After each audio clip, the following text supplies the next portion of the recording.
Hi. We Hi. are live on a Sunday.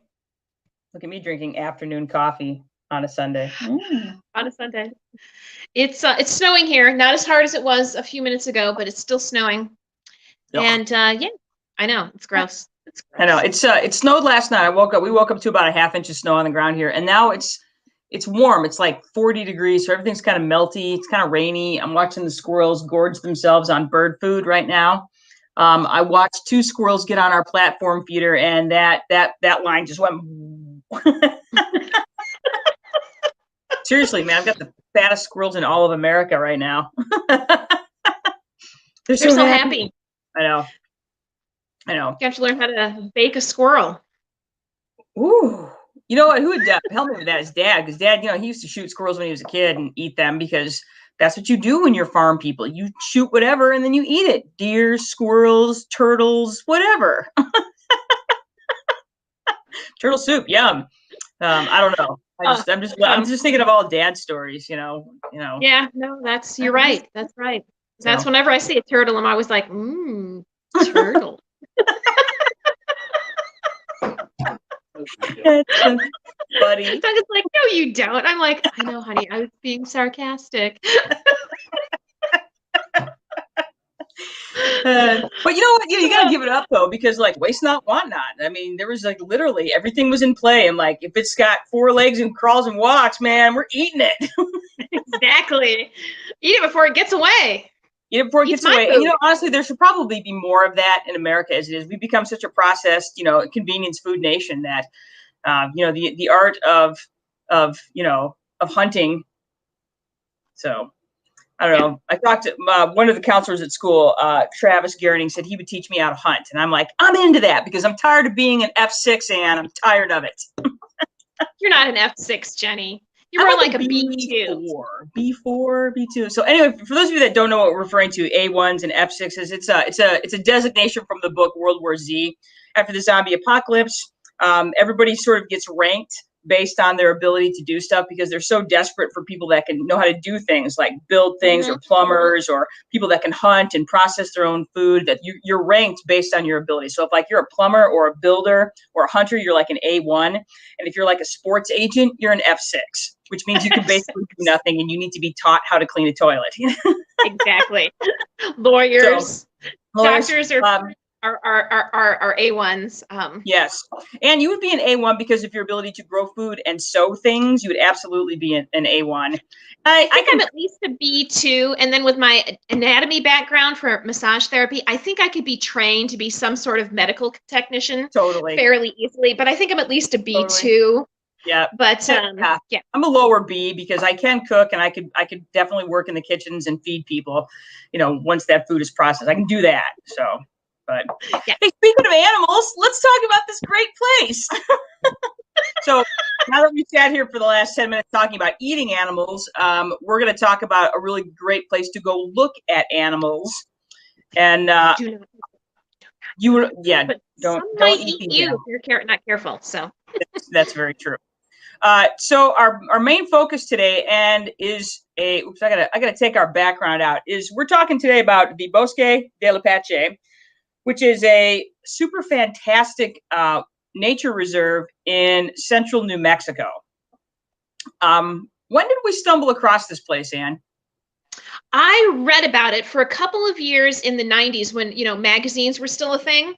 I subscribed to New Mexico magazine because I'm completely obsessed with New Mexico and would live there if my husband didn't live here in Michigan. And so I subscribed to the magazine for a couple of years, and they had a small article about the Bosque. And I'm like, Jenny, we should go to there. And so that's how we ended up there. We just, we drove through one summer. Yeah, and we're just like, that's it. So that's how I just read about it in one of those things that used to have called a magazine. The magazines. Yeah, because we were on one of our summer road trips in the early 90s, and we stopped there in the summer, and it was pretty spectacular in the summer. It was a hot, hot, dry day. And we made the stop there, and we're just immediately enamored with it. So that's one of the things I remember about it. But so here it is. So what you're looking at here, this picture in the background, this is a picture of the Bosque. You're kind of facing west here, looking at some mountains, which are amazing. And you can see like towards the top of the page, you see some sandhill cranes, and towards the bottom, you see a large array of sandhill cranes and probably snow geese. But this particular wildlife reserve is kind of a birder's paradise. So that's why in our promo today, I talked about us going full bird nerd today, because we are. But you can see on the map here, we have a little green circle around where this is. This nature reserve is located in San Antonio, New Mexico, not San Antonio, Texas. That's not a misprint. This is San Antonio, New Mexico, which is in sort of south central New Mexico, about 2 hours south of Albuquerque, about 3 hours south of Santa Fe, right along I-25. You can't miss it, even though it's easy to miss, because there is this is a part of New Mexico that is very wide open and very, what's the word I'm looking for, Anne?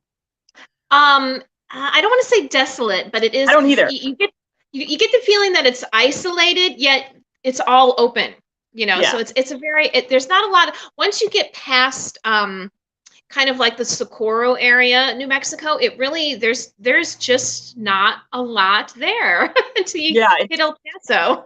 Yeah, and I too would not call it desolate, because there is this bounty of nature that is throughout this area. It's just there's lots of chili fields. There's lots of it's part of the Rio Grande Valley. And specifically, if you're talking geology, it's actually a rift valley that is still rifting, believe it or not, which is really cool, because slowly but surely New Mexico is getting bigger. So good job, New Mexico. So anyway, yeah, it's like I said, it's San Antonio, New Mexico, where there's not a lot of stuff. It's one of those places where when you stop and get gas, if you're getting to be about a half tank, fill up, because it'll be a while before you find another gas station. So here's a fun fact. The Hilton chain of hotels, their founder was born in San Antonio, New Mexico. I was not aware of that, Anne. I just learned something interesting about San Antonio, New Mexico. There you go. Yeah. Fun. That is fun. And one time, I think it was a railroad stop. So I think at one point in its existence, it was probably a little bit bigger of a place than it is now. But now it is a tiny, very tiny little town. It's got several restaurants, but no stoplights. Well, and I think your definition of a town when you spend any time in New Mexico sort of changes, because New Mexico is one of those places in the United States that it always still feels very wild. And it's one of those, it's unique. It really is one of those places that's really different than a lot of places in the United States, because it is so vast in the sense that you don't realize how kind of crowded the eastern part of the United States is until you spend time in the West, and you spend time in Montana and Arizona and Utah and Nevada and New Mexico. And you're like, okay, this is different. Exactly. Yeah. So, yeah.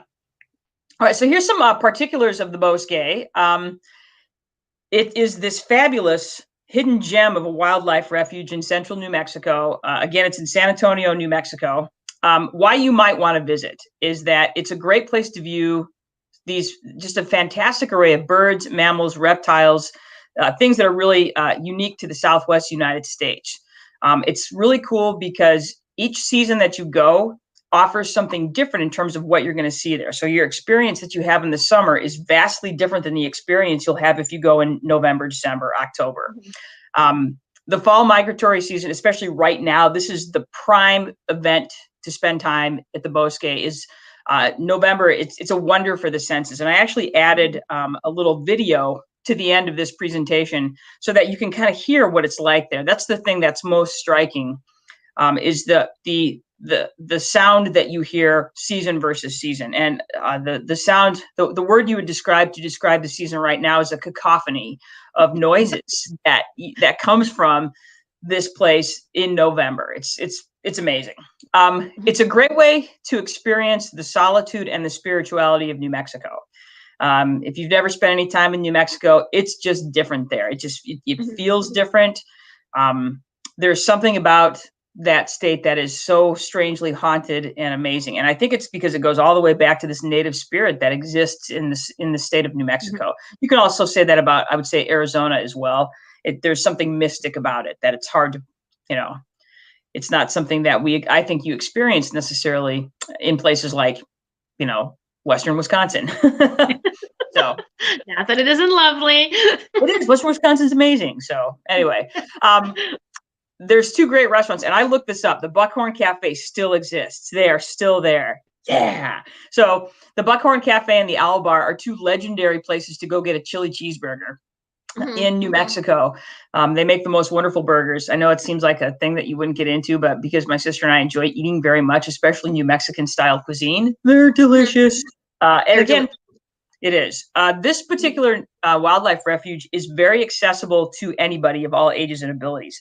If you want to drive around it, you can. If you want to hike around it, you can. If you want to ride your bike around it, you can. Whatever your abilities and interests, there's something for you at the Bosque. So, and the thing is, you'll see a lot of old folks at the Bosque because it's accessible by car. So, yay for old people. And would you care to go over the history of the Bosque? Well, sure. New Mexico actually is one of the oldest settled areas, in our country. This specific area was settled for as of 700 years ago, was settled by the Pico Indians, which is a Pueblo group of Indians. And New Mexico is known for its different pueblos or Pueblo groups of Indians. They were there until the Spanish came in the very early 1600s. And the Spanish brought a great thing with them. They brought malaria. And, a lot of times we think like, a lot of the Native American groups were wiped out by fighting. Most of them were wiped out by disease first, and then all they had to do is come in and clean out the rest. So the place was abandoned in the early 1600s based on, well, not just on the Spanish, a little bit on the Apache, because the Apaches were great raiders. But between the two, between the Spanish disease and the fighting and then the Apache raids, it eventually got abandoned. And it was a nice area because it was right next to the Rio Grande and had really good fertile farming areas. And a lot of the Pueblo Indians were known for their farming techniques. During the Spanish conquest, there was a road called the El Camino Real, or the Royal Road, which went from Mexico into all the way to Santa Fe. And it was the only road that connected those 2 spots. So any trade that came in to New Mexico had to come in from that road. And this area that is now the Bosque del Apache was part of this road. The Bosque itself was established in 1939, and as of right now, it is 57,191 acres of wildlife preserve. And in 1941, the estimated total of sandhill cranes that overwintered or flew through was 17. Now they get 17,000. So, it's like a big place. If you want to see birds, it is the place to go, especially in the fall. And then another thing that they did here in the Bosque, once they established it as a wildlife refuge, is that they also opened it up to certain farming techniques. They actually have, I don't want to say contracts, but they have like agreements with farmers that grow alfalfa and corn. And the farmers harvest the alfalfa and they leave the corn, so that birds come in from all over the West to stay here because of all these cornfields. They're just there for feeding them. And then they also did an interesting thing, because if you've ever been out west, especially in the arid, deserty areas, the Bosque is special in that they've really managed it as a wet soil, or they call it moist soil management. So they get all these wetland areas, which is really, really unusual. And it's not like, it can't be done, but you just really have to manage it well. And then they also do cottonwood rehabilitation. And most people, especially here in Michigan, think of cottonwood as a garbage tree, because in the spring, and there's all this cottony stuff, and it gets caught in my screens and my air conditioner. I'm a huge fan of the cottonwood, because if you've ever been out in the middle of the desert, I don't know, paddling around for 12 hours or hiking through, and then you see this big line of green, beautiful cottonwoods, and all you want to do is sit under there and drink iced tea. Man, they are the most beautiful things you've ever seen. So, it's a great, again, cottonwoods do well in wet areas. So they have this, so what they have helped do is helped create the perfect place for migratory birds. And that's what it is. So historically, it was a place where people lived because of the water. And now historically, it's a great place for a refuge because of the water. and specifically that water is the Rio Grande River. So, and so it's well managed there. And those cottonwoods, and that's you get out west, and that's how you know where the water is. You look for those stands of cottonwood because that's where the water is. So, that's where the water is. The same way, like when you drive I-80 through Nebraska. It's the same thing. You know that you're driving along the Platte River because it's just stands of cottonwoods for miles and miles, and that tells you where the Platte River is. So we have a comment. Let's read it. And Lori Worrell wants to know, I wonder if my sand hills go there, because Lori has a little wetland in her backyard, and she does have a couple of sandhill cranes that hang out there. So let me think. When in terms of migration, because here we are in western Wisconsin / eastern Minnesota. Do you think her sandhills are migrating there, or do you think they're migrating more towards Florida or Texas? I think they're migrating more towards Florida, but she might be on the cusp, Right. Right. But I'm thinking probably more towards Florida. Okay, that's what I was thinking, because there's that little split in the migration where you have your westerns, and that's one of the really cool things. Like if you're in the Rocky Mountains, like in the spring and the fall, you can go hiking, along the Front Range or along the Collegiate Range, and you can just be parking there, drinking some water, and look up, and you'll just see line upon line of sandhill cranes that are migrating either north or south along that line. That's going to take them right through the Bosque. So it's really awesome. Yeah. So I would guess where you guys are, probably Florida, but you never know. Because I'm thinking, okay, because they have that big sandhill migration in Nebraska. Because that migration does split. Some of those guys go to the Bosque, some of them end up in Texas, some of them end up in Florida. So, and I can't think which town is that? That's Kearney. It's not Kearney, is it? Is it Kearney? It's Kearney. Yep, it is. Yeah. Yeah, because Kearney, Nebraska. Yeah, a little bit, because it's not a little bit farther west. Yeah, that's gonna be close. I bet you it's more of a awesome. So, all right, so let's talk the seasons, because this is the really cool part. Is like I said earlier, is that you can go, and it doesn't matter what season you go, you're going to see some really interesting. I mean, of course, the showy season is right now, but even if you go in the spring or the summer, you're going to see some really cool stuff. Do you want to talk about that, Ann? Sure. The big event is happening right now. In fact, they even have like their Friends of the Bosque have a big festival that usually takes place right now. With COVID, of course, it's all remote. But I'm like, you will not be able to get a hotel any place, like even up into like Albuquerque, because so many birders come to this event in the fall. I mean, there's tens of thousands of birds and thousands of bird watchers. So if you want a place to like figure out where to get the best zoom lens or the best binoculars, you need to go to this event. Having said that, you're going to see a lot of snow geese and a lot of something called a Ross goose, which is this guy in the middle here. You notice he has this little black tail right here. That's how you know the difference between the snow goose and the Ross goose. And then, of course, lots of sandhill cranes. There are other birds. Jenny and I have been there. We've seen all kinds of water ducks. We've seen all kinds of eagles. We watched an eagle eat a duck.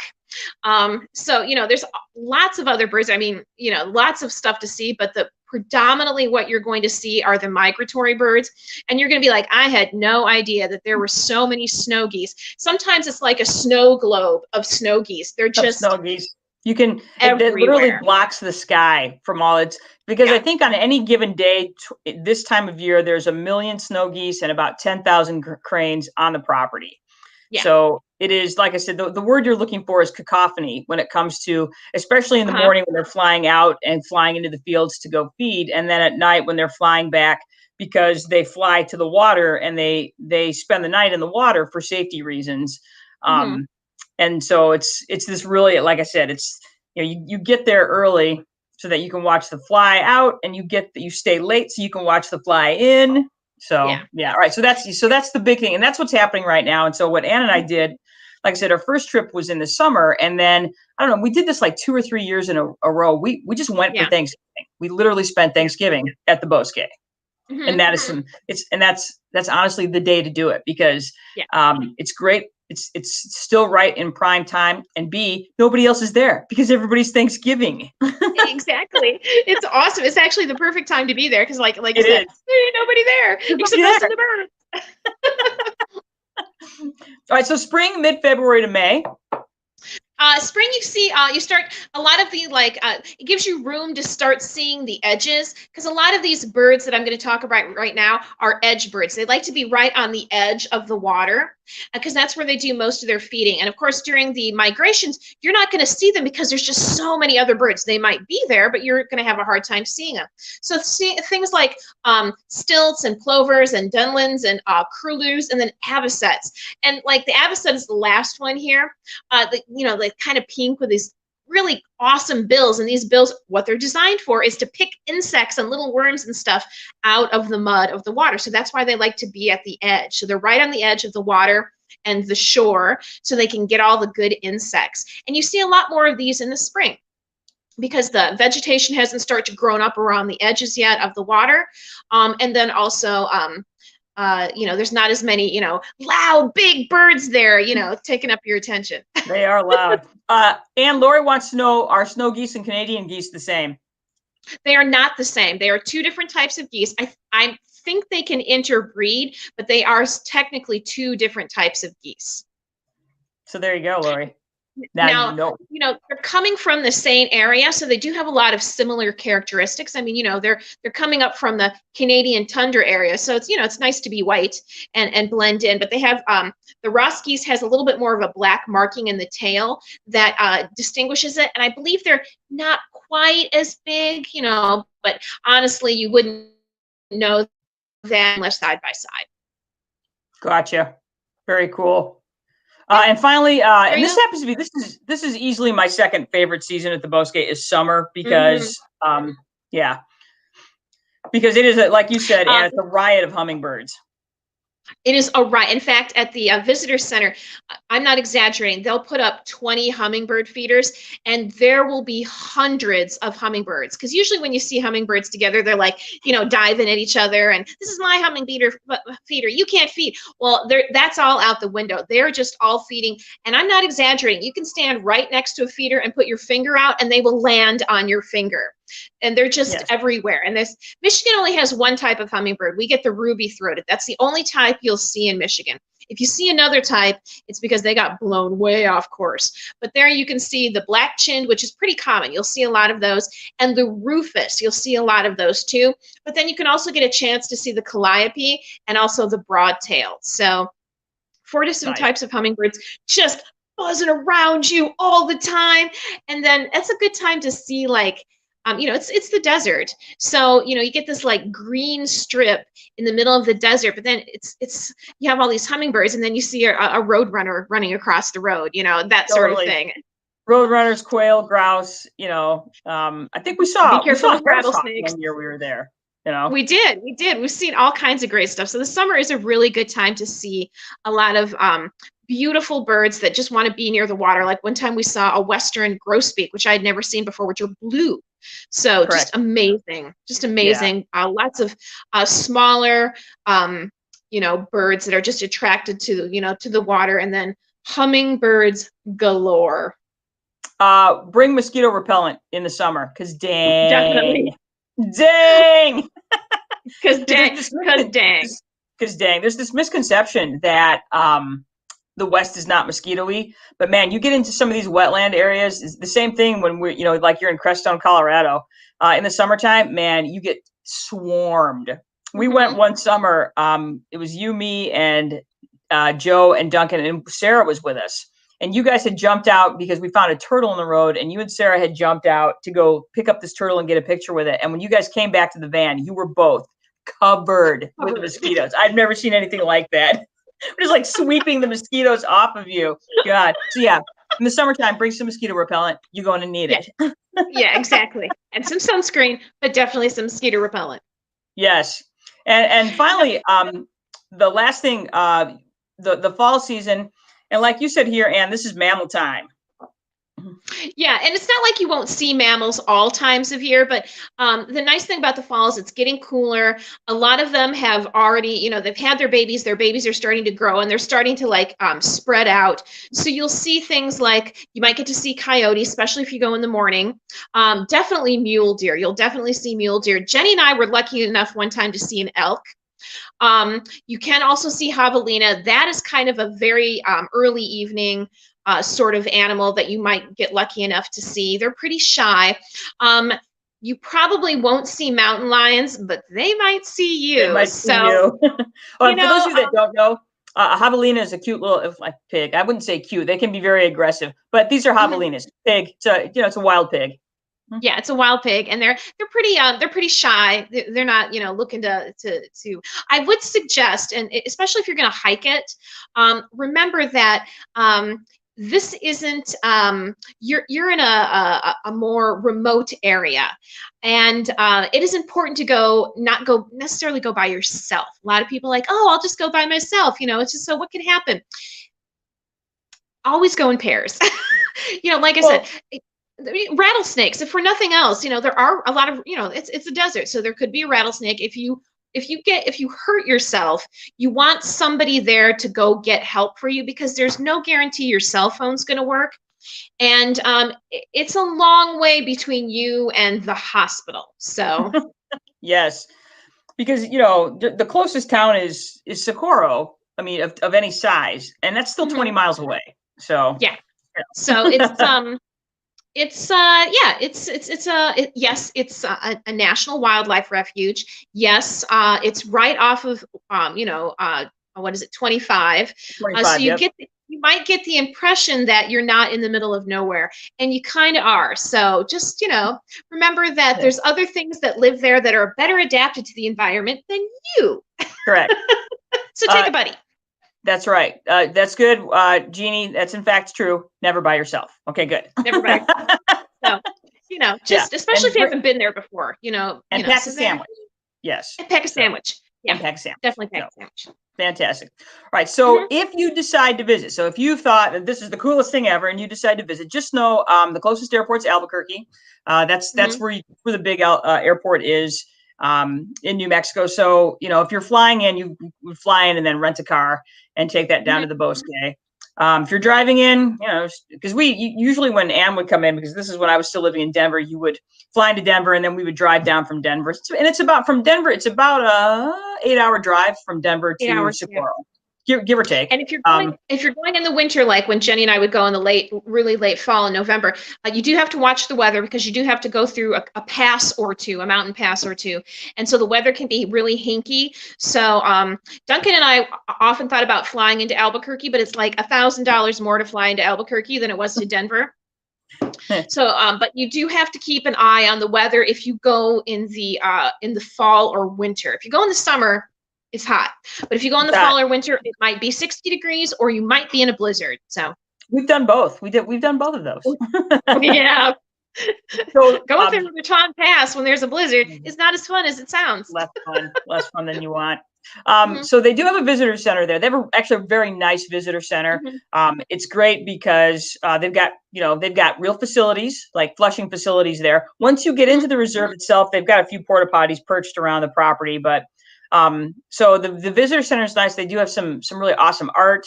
They the Friends of the Bosque run a really nice gift shop out of there, and they've got some really great viewing areas within the visitor center itself. If you're going to go, try to spend the whole day there if you can. That's why it's kind of fun to go over a series of days, stay in Socorro, and then just make trips into the Bosque. Like I said, pack a sandwich and do your hiking, because you'll have very different experiences throughout the day, which you'll see in the morning versus what you'll see in the afternoon, in the evening. Socorro is where you want to stay. There's plenty of hotels in Socorro. We've always stayed at the Super 8. We've always had good luck with that, but apparently it's gone downhill. And apparently the place to stay now is like, I don't know, the Econo Lodge or whatever. But there's, like this said, there's no shortage of chain hotels. If you only go one time, I got to say, go around Thanksgiving and experience the Bosque. And it's true, go to the big event. Okay. Yeah. And again, spending Thanksgiving there was a treat. It was a treat every year. We went by ourselves the first year, and then like our cousin Joe and his wife Della joined us the next year, and then the year after that. And Della made big Thanksgiving. And one year we just ate at the Sonic, because the Sonic in Socorro was open on Thanksgiving Day. So for breakfast and lunch and dinner. It's like, hey, tater tots. Nothing like a good morning chili dog. That's all I know. So that's always something that's fun. other cool stuff nearby, and nearby is a relative term, okay? And so by Totally. nearby, we're like within an hour or two or three. So you're only, and this is where, and the best one is the first one. You're only an hour from the National Radio Astronomy Observatory, otherwise known as the Very Large Array. And I forgot to put a picture of it on here, but it's the one with the big giant radio towers that you see in like movies like Contact. And every time they want to show something that looks cool and extraterrestrially, they show the telescopes or the radioscopes from the Very Large Array. That's only an hour away, and it is 100% worth the trip. 100% worth the trip. It's so cool you can't even believe it. And you don't think it's going to be, and then you get there and you're like, oh my God, this is the coolest thing ever. So you're only 90 minutes. Yeah. You're 90 minutes from Pie Town, which serves pie. Pie Town is a real place. It's about 90 minutes away, and it sits almost right on the Arizona border. But yeah, Pie Town. You're 2 hours from Albuquerque. And, Albuquerque is, it's the largest city in New Mexico. It's actually a pretty cool place, despite what you might have seen on Breaking Bad, the series Breaking Bad. It's not all like that. It's funny because Albuquerque kind of makes you think, like, when you go to Albuquerque, you're like, oh, so you think all of New Mexico is like Albuquerque if you never leave Albuquerque? And Albuquerque, honestly, unless you go down into the plaza or out into the mountains, you might think that, oh, Albuquerque's like every other, mid-sized town in the country. There's a Bed Bath & Beyond and blah, blah, blah, and a Noodle and Company. But once you leave Albuquerque, New Mexico changes greatly. So fast. So very fast. You're only 3 hours away from Santa Fe, and Santa Fe is a very different experience as opposed to Albuquerque. Very different. It's one of the oldest cities in the country. Most people think like the oldest cities are like either New Orleans or Boston or Philadelphia. Santa Fe is one of the oldest places in the country. In fact, they have an argument with another place. They have like the oldest structure in the country that was built by Westerners. So there you go, or Easterners, I should say. Old World. It was built by Old World people. So the Old World. Isn't it like the mission in St. Augustine, Florida, or something like that? Something like that. And then like there's like a church or a mission in Santa Fe. So it is one of the oldest places. Has amazing architecture. All of Santa Fe is amazing architecture. And then museums. I mean, geology museums, religious museums, art museums. If you can think of a museum, they have it there. So there's a museum. It's crazy. And again, one of the unique things about New Mexico is that this is one of the places where it is really the place where they grow a ton of Anaheim chili. And so you can experience the joys of green and red chili, which are both Anaheim chilies at different growing points in its season. So green chilies it's a little bit younger. Red chili, it means it's that chili's been allowed to grow a little bit longer and develop that nice red color to it. But they have very different flavor profiles when you go green versus red, and that's the food of choice in New Mexico. That's one of the unique things about New Mexico is their red and green chili. So you can pretty much find it anywhere you go in New Mexico, and you can try them for yourself and decide: is it red chili? Is it green chili? Is it both? So So anyway, Anne suggested, and I would agree, a big bowl of red with pork and pozole, and get 2 tortillas at least. So but that's one of the treats of New Mexico is the cuisine. It's very different. It's not like Tex-Mex, you guys. It's got its own unique profiles and flavors, and it's pretty much awesome. If you want to learn more, so if you're interested in going and you want a little bit more, the Bosque is managed by the U.S. Fish and Wildlife Service. They have a fabulous website. It's very comprehensive. It teaches you everything from the history to if you're planning a trip. They also have a really excellent Facebook page. Just type in Bosque del Apache National Wildlife Refuge, and it will pop right up. There's a really great nonprofit organization. Couldn't quite connect with. We'd hope to have them somebody on from the Friends to talk to us today, but we just couldn't quite find a time that worked. But it's the Friends of the Bosque. They're a nonprofit that helps raise money for the Bosque. They fundraise. They help take care of the refuge. They run the gift shop. They run the huge festival of the cranes that they have every year. Jeannie, yeah, we are. You guys must be the Friends of the Bosque is also, they also have a great website, and they also have an excellent Facebook page. So they're really, there's plenty of information. It's so funny. It's like this hidden gem that people that know it just worship it. So like us. Yeah. And if you go, you will worship it too. Yeah, it's really, it really is one of those places that gets under your skin. I find myself, we haven't been there in a while. We haven't been there since I moved back to the Midwest, and I find myself itching to go, just kind of aching to want to go, because it's like I said, it's one of these places that just genuinely gets under your skin. So anyway, next year we're going next year. I want to go very much next year, for real. But anyway, so this week, both the Friends of the Bosque, and because like I said, this is normally this would be the week where they would do Festival of the Cranes, and so U.S. Fish and Wildlife set up a couple of live cams for their fly-in and fly-out events. I thought I would just play this real quick. Hopefully you can hear this. I thought I set the sound up so that you can hear it, but this is what it sounds like in the morning or in the evenings. Can you hear that, Ann? Yeah. Yeah. And it's just kind of this amazing mix of crane and geese and whatever else.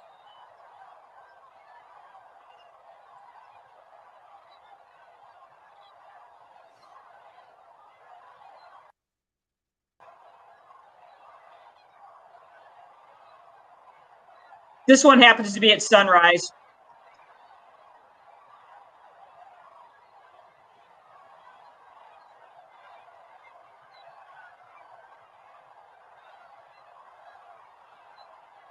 I'm going to fast forward a little bit because there's a really great, you can see the sunrise here. Go.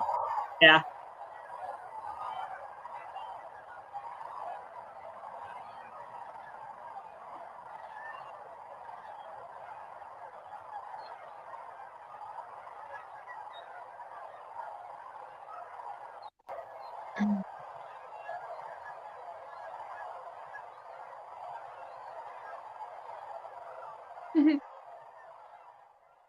So there you go. That's pretty much what it sounds like. And like I said, this idea, it sounds like that. It really is that loud. It's amazing. And it sort of eases up, as the birds go and head to the fields after their fly out. It does quiet down. But there's always just that background of those sandhill cranes and geese and just everything else that hangs out in that park. So it's amazing. So yeah, it is so worth it. If you've never been to New Mexico, it's a great way to introduce yourself to New Mexico. And if you've been to New Mexico before, it may be something you were completely unfamiliar with and didn't even know was there. Yep. So it's worth the time. It's worth the effort to get there. And again, it's one of those little hidden gems that, and the thing about New Mexico is New Mexico really has a ton of these places that are just really kind of out of the way, but really worth your time. You can literally spend an entire 2-week vacation just kind of uncovering some of the layers that New Mexico has to offer. So highly recommend it. And yeah, and we should go next year because, like I said, I've been itching to go. So me too. Duncan and I were talking about it, and I'm like, where do you want to go when we can go places again? And I was like, I want to go to the Bosque. I'm like, I really want to go there. We haven't been in a long time, and I want to go. Yeah, me too. It's time. So yeah, I want to go to there. Me too. Right on. So again, you guys, I will go ahead and post that contact information. And like I said, if you're interested in exploring more about the Bosque del Apache in San Antonio, New Mexico, then I'll go ahead and post some of those web addresses and Facebook pages and stuff like that. And like I said, the U.S. Fish and Wildlife posted several fly-ins and fly-outs from this week's festival. So, enjoy the sights and sounds and dream the dream of going someday. Someday. Indeed. So, Anne, I was thinking maybe next week we could maybe talk about the wolves of Isle Royale, because Rolf Peterson did a really great webinar this week through the Wolf Conservatory in Michigan. And it was a really excellent talk, and I thought maybe we could talk a little bit about that next week. What do you think? I think that's a great idea. I think we have we've probably done too many movie reviews. We need to exercise our brains more and do more smart stuff. We've been concentrating on the dumb stuff. I'm like, let's do some smart stuff. So yes. Indeed. So yeah, I was really excited about that. So let's talk about it. Let's talk. Honestly, did you get a chance to watch the webinar yet? I have not. That's my this week I took some time off from work because a few like early last month I thought maybe I'd go someplace, and then look at you. Look how cute. I know. Hilarious. It's like, who knows? Maybe we'll get to go like social distance. I was wrong. So but I still have the time off. So well, it's interesting. The webinar itself, it was so funny because they did it over Zoom, and it wasn't the most. I'm like, the dude is as low key as they can get. He's like Rolf Peterson's like the foremost expert on the wolves of Isle Royale. And it was just really interesting. He focused on a couple of different couples, kind of what they know and what they've learned. And I was like, I was just so riveted by it, but I'm like, anyway, Jeannie wants to know, have you heard about the koi wolf? No, Jeannie, I have not. What is it? Tell us more. Yeah, now I want to know. Because I'm like, is that like half wolf, half koi fish? No, that's the wrong spelling. Yeah, come on, Jeannie. Yeah, Jeannie, let's go. Duncan's new haircut? I cut Duncan's hair today. That's right. Ann Brothers, woman of action. And I told her she should open her own barber shop. So they call it what? COVID cut? COVID cuts. Pest house barbers. Oh, it's a coyote wolf. Okay, that makes sense because they, I could see coyotes getting it on, the wolf. Yeah. Hey, man. Important storm, I guess. Whatever. So now I'm gonna look that up using the Google web and find out more. Now my feed is gonna start showing me nothing but koi wolves. So there you go. I want mine to show me nothing but cake. So I keep telling you, phone, cake, more cake, phone. Doesn't do anything. Yeah, phone, are you listening? Cake. Show me cakes. Mm-hmm. Yeah, okay. I think that worked. I think Alexa right now is like, yes, cakes. Yeah. Which is super creepy and should honestly, it should disturb me greatly that my technology is basically farming me for money. And I'm like, yeah, no, it's fine. Yeah. Just show me what I want. Exactly. I've given up. I am yours. Let me quit this. Yep. All right. Well, hey, I got schoolwork to do and I got to watch football. So I'm going to do both of those things at the same time. And in truth, I'll probably be better at watching the football than I will be of doing my schoolwork. Of course. Of course. I would expect nothing else. You're an overachiever at that, Jenny. At football watching. Exactly. So, all right, Ann Brothers. Well, until next week, Sister Squad, we will see you soon. We're going to talk about wolves. It'll be fun. Well, at least bye, guys. So. Thank you. Bye. Bye.